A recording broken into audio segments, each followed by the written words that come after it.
forest. The sunset can't come quickly enough.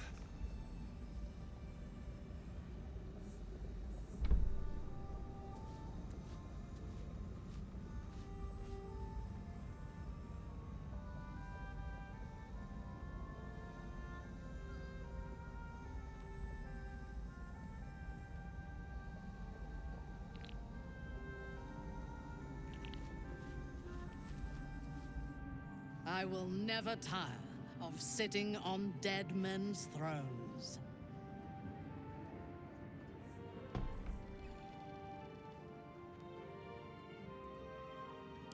Power always has. But I shall not get too comfortable here. We must be free if we are to rule. And to be free, we must destroy this cult. And Ketheric's co-conspirators along with it. I know one of them, all too well. Baal's bloodletter, Orin. To think, I thought her to be speaking for the Absolute. I worshipped that woman.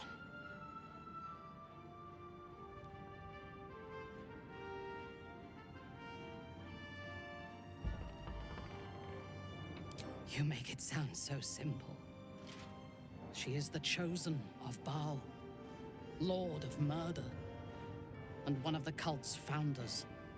Indeed, she is the one who indoctrinated me with the Absolute's lies.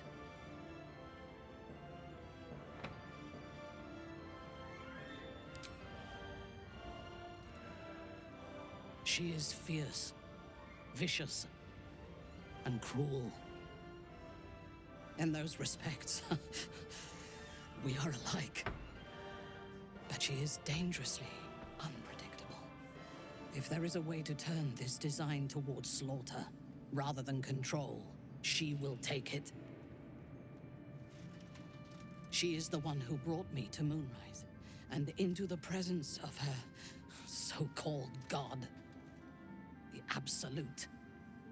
Now I know that those memories are lies. There was no god.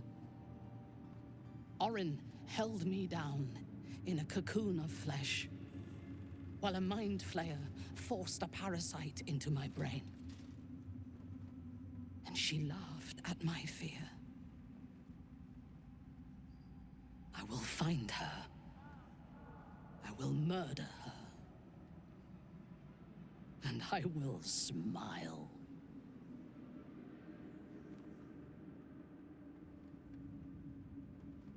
It is as if you read my mind.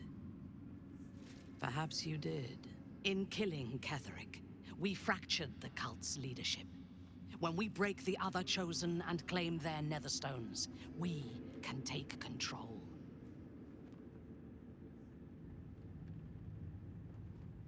I expected you would be, but know this. What I propose is nigh on impossible, but if anyone can succeed, it is us.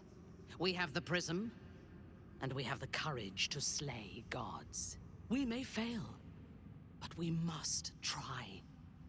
The power of the enslaved Elder Brain could reshape the world.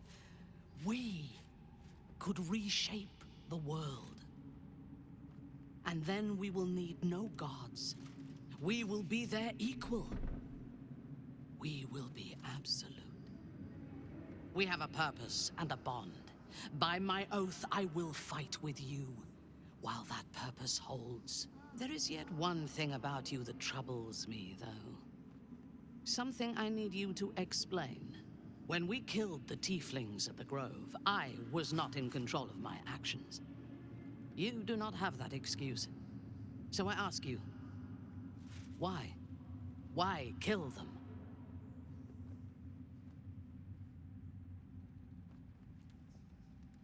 A wise ploy, and it was successful to an extent. We did not find a cure, but we found our purpose. I am satisfied. Now, I am ready to leave this damned place whenever you give the word. The city awaits.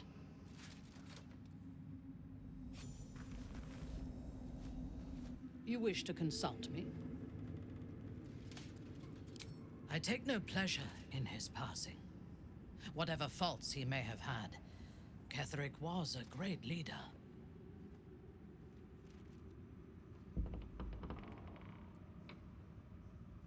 Life was crueler to him than death.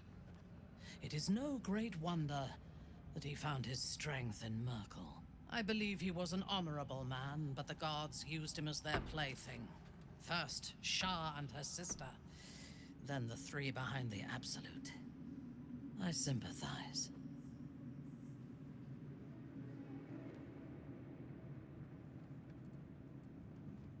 A meaningless question. If he had killed us and conquered the Sword Coast, I would envy him. As it is, he lost, and I pity him. But I will never forgive him for handing me to Orrin. For that, I hope Merkel hollows out his bones and lets them be dust.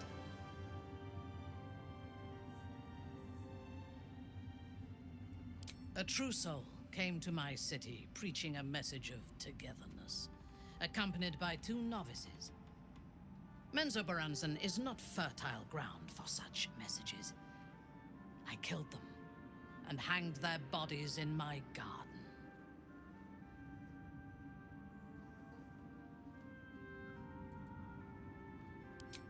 I thought so too. This world is full of fools, after all.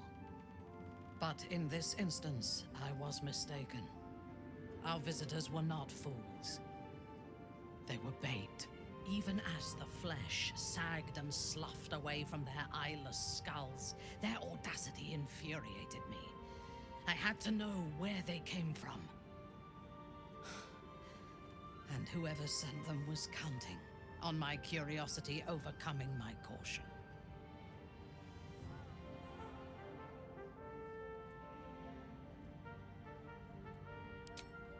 In a manner of speaking, I did. The dead cough up their secrets just as well as the living. All it took was a simple act of necromancy, and the corpses told me where I needed to strike. Moonrise Towers.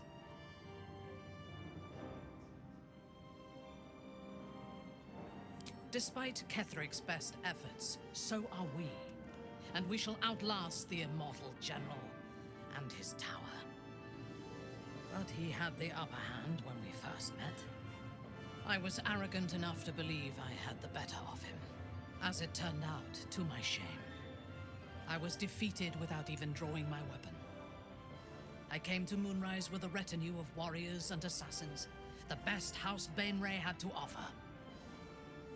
I expected a battle, but found a fully laden feast table, and a welcome befitting a house matron. Ketherick expected us, expected me, and I fell for his flattery.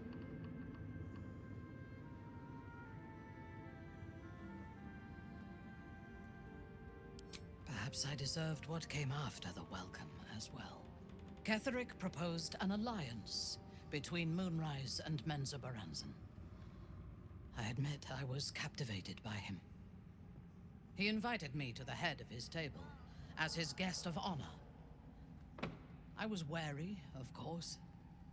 If I had been in his position, the food would have been poisoned. It was not the food I should have been wary of. It was the pale woman at the foot of the table.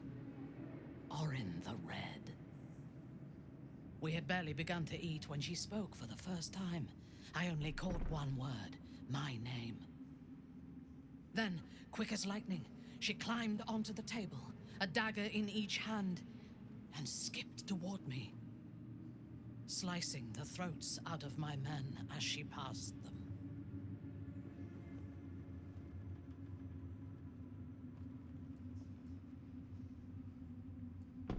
Few things frighten me. Orrin is one of them.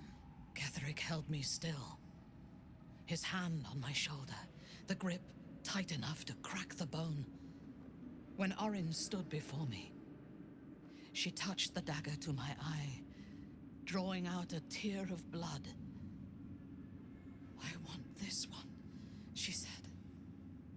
Ketherick nodded his permission, and I was taken below.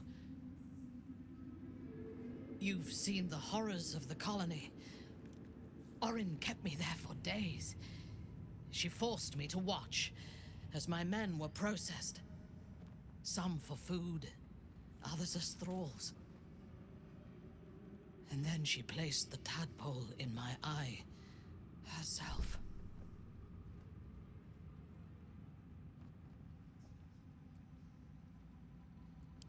I deserved it. I was passive, weak, proud. You know the rest as well as I do. There were massacres before the Grove. Religious communities, mostly. Those who refused to convert. Then there was you, and now there is freedom. Soon there will be vengeance.